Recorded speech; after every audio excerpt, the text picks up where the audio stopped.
मुंगेर के तारापुर गाजीपुर ईदगाह मैदान में चुनावी सभा में नेता प्रतिपक्ष तेजस्वी यादव केंद्र व राज्य सरकार पर जमकर बरसे। उन्होंने कहा कि पहले भाजपा सरकार को महंगाई गायन नजर आ रही थी, अब महबूबा हो गई है। उन्होंने कहा हमारी सरकार आती है तो हम 200 यूनिट बिजली फ्री देने का काम करेंगे। उन्होंने कहा रामनवमी आ रही है, बीजेपी वाले तलवार थमाएगा जाएगा जेल जाएगा। मुंगेर जिले के तारापुर विधानसभा में प्रथम चरण में होने वाले चुनाव को सभी पार्टी के नेता जोर शोर चुनावी प्रचार में लगे हुए हैं।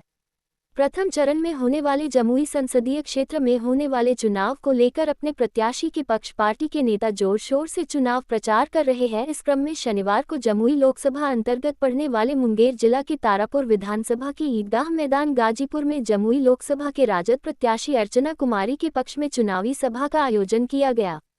वही चुनावी जनसभा में बोलते हुए नेता प्रतिपक्ष तेजस्वी यादव ने कहा कि जनता नरेंद्र मोदी से 10 वर्षों का हिसाब मांगे। तारापुर के विधायक सांसद सरकार के अंग हैं, उनसे हिसाब मांगे कि उन्होंने क्या किया, अपने किन घोषणाओं को पूरा किया। केंद्र की मोदी सरकार झूठ की बुनियाद पर लोगों को भ्रमित कर एक गरीब विरोधी सरकार है। अर्चना घर की बेटी को जिताएं, दूसरे प्रत्याशी का पता नहीं, सिर्फ ये पता कि वे चिराग पासवान के बहनोई हैं। पिछले 10 वर्ष के कार्यकाल में जमुई का कोई विकास नहीं किया। हम किसान नौजवान महंगाई गरीबी रोजगार के मुद्दे पर चुनाव लड़ रहे हैं। मोदी सरकार पर कटाक्ष करते कहा कि लोगों के खाता में तो 15 लाख नहीं दिया, भाजपा के खाता में चंदा 16,000 करोड़ आ गया। 17 महीना में हमने 5 लाख लोगों को नौकरी दिया। अगर इंडिया गठबंधन की सरकार बनेगी तो देश में 1 करोड़ को सरकारी नौकरी देंगे। 15 अगस्त से बेरोजगारी दूर करना शुरू करेंगे। गरीब बेटी को 1 लाख उनके खाता में देंगे। अग्निवीर योजना खत्म करेंगे। सैनिक को शहीद का दर्जा देंगे। फसल का एमएसपी तय करेंगे। 200 यूनिट बिजली फ्री करेंगे। हमने 2 के चुनाव के लिए अपने सोशल मीडिया पर 24 वचन दिए हैं, जिसे पूरा करूंगा। सावधान किया कि हम लोग कलम बांटते हैं, रामनवमी आने वाला है, बीजेपी वाला तलवार बांटेगा। सब मिलजुल कर रहें। वीआईपी के अध्यक्ष मुकेश सहनी ने कहा कि मजबूती से हम लोग अपने हक और अधिकार के लिए हाथ में गंगाजल लेकर शपथ लिए थे। उसी को याद कर एक एक कार्यकर्ता अर्चना कुमारी को वोट करें। प्रत्याशी अर्चना कुमारी ने कहा कि राजद ने जमुई की बेटी को टिकट दिया है, आप अपनी बेटी को वोट दें। इस मौके पर पूर्व विधायक संजय यादव, बाल श्रमिक आयोग के पूर्व अध्यक्ष चक्रपाणी हिमांशु, मंटू यादव, पूर्व प्रत्याशी अरुण साह, जिलाध्यक्ष त्रिलोकी शर्मा, बबीता देवी सहित दर्जनों नेताओं ने उपस्थित जनों से केंद्र की गरीब विरोधी मोदी सरकार को हटाने के लिए राजद के पक्ष में वोट मांगे।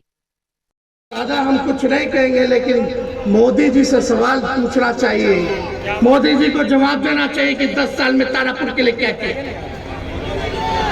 एमपी उनका 15 साल से है, सीएम उनका है 17 साल से। उनकी सरकार यहाँ उनका विधायक भी है, विधायक उनका, एमपी उनका, राज्य सरकार उनका, भारत सरकार उनका, लेकिन फिर भी गरीबी है, बेरोजगारी है, फिर भी महंगाई है। पहले भाजपा को महंगाई डाइन नजर आती थी, अब महबूबा हो गई है। सिलेंडर गैस हमारी सरकार आएगी तो 500 रुपया कर देंगे। 200 प्रति यूनिट फ्री बिजली हम लोग देंगे। ये सारा काम हम लोग करेंगे। बिहार में सबसे महंगा पूरे देश में अगर बिजली है तो बिहार में है, तो हम लोग 200 प्रति यूनिट हम लोग जो है फ्री बिजली देने का काम करेंगे। मेरा फेसबुक पे और हर जगह जो है हमने डाल दिया है। 24 के चुनाव में 24 जन वचन हम लोगों ने लिया है, इसलिए आप लोग उसको पढ़िएगा, जानिएगा, हिसाब लीजिएगा और देखिएगा। रे भाई, रामनवमी आने वाला है, हम लोग कलम बांटने का काम कर रहे हैं, लोग तलवार बांटने का काम करेगा। तो हम करेंगे। अगर आप लोग हमको मौका इंडिया गवर्नमेंट को मिलता है सरकार बनाने का, जो हमारी इंडिया की गवर्नमेंट है, तो 1 करोड़ लोगों को सरकारी नौकरी पूरे देश भर में हम लोग देंगे। तमाम हमारे युवा यहाँ पे सम्मानित गार्जियन सभी को सनपल्ला मुकेश सहनी की ओर से नमस्कार, प्रणाम। साथियों समय नहीं है, 5 मिनट बचा हुआ है, आप लोगों से मिलने के लिए आए हैं। बस यही मैं आप लोगों से अपील करने के लिए आया हूँ कि मजबूती से अपने हक अधिकार के लिए हम लोग लड़ाई लड़ रहे हैं। पार्टी का एक एक कार्यकर्ता को पता है कि आपने हाथ में गंगा जल लेके संकल्प लिया था कि कि अपने हक अधिकार के लिए लड़ाई लड़ेंगे, वो याद कर कर एक एक बूथ पर एक एक जगह पे गांव में टोला में जाकर मजबूती से अपने इंडिया गठबंधन के प्रत्याशी के लिए मजबूती से बहन अर्चना जी के लिए वोट मांगकर उनको विजय बनाइए। बहुत बहुत धन्यवाद सभी साथी को।